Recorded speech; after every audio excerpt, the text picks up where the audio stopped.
というわけで今日は昨日の続きなんですけど、サンテコーポレーションの佐々木さんと、あと西村和樹くんが手伝ってくれておりますんですが、和樹くんは DIY とか、木工系 DIY の域を完全に超えてる。もともとお仕事だし、今もお仕事で木工系をやられてるんですけど、キッチンカウンターとかベッドとかそういったもろもろを相談させてもらうということで今日来てもらいました。よろしくお願いします。というわけでここから密談になるので遠くから眺めていてください。うちの板それぐらいの幅あるかな。2枚とか重ねた方がいいか。まあ、足りなければ重ねて奥行きもあるんで十分。でもこれ奥行きこれ450しかなくない？450ぐらいが、で今仮設定してます。これが佐々木さんが書いてくれた図面なんですけど、これ全部下地寸法。はい、下地寸法でこれ15ミリっていうのが針材、その木板材がそれぐらいだろうなっていう。500だと結構でかいです。でかいね。はい。250ぐらいが多分小さいやつ300台とかもあります。そんなのあるんですか？あります。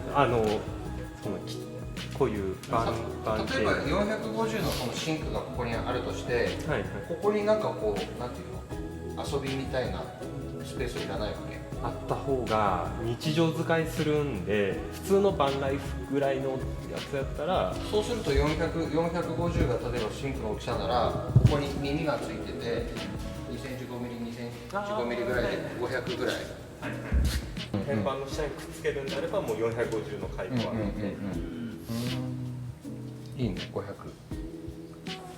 このぐらいなら全然スペース的にもいけるし、こっち1倍かこれを2本で分岐して、多分それかなと思ってます。分岐かなって。2個つけるのはちょっときついですもんね。大変だし、1個で多分賄える。はい。まあこれも消費してきますからね。はい。収納が多分このプランだとここ、この下でこのこれレボシートでいくんならこれ収納なくなるんで、そうですね。であとはもうこの上、そうですね。この斜めの部分をずっと収納を作るような感じ。明日は波上がるっていう話してます。皆さんのおかげでかなり見えてきました。いやもう本当に最初は一人でやるつもりだったんですけどね、本当にいろんな人に助けてもらって幸せですね。自分でね全てやりきるっていうのももちろん意味のあることだし、そういうつもりだったんですけど、締め切りがかなり厳しいっていうのもあっていろんな方に助けてもらってありがとうございます、佐々木さん。というわけで今日はこれから、キッチンカウンターをどんな感じにするかっていうのを見に行きます。じゃあ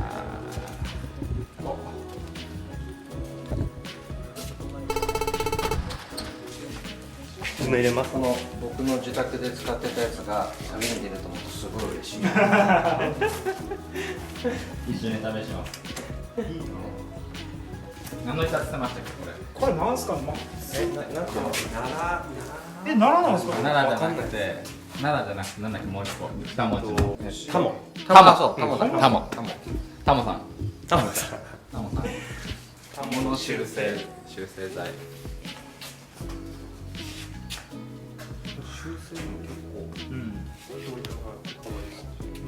しかもめっちゃ重いですねこれ。すんげえしっかりした木の。キッチンカウンターにはちょうどいいんじゃないですか。本当料理はしやすいですね。よかったこれ取っといて。15年間うちの自宅ですから。そうなんですね。いい日曜日でしたね。ね、本当に有意義な。ありがとうございます。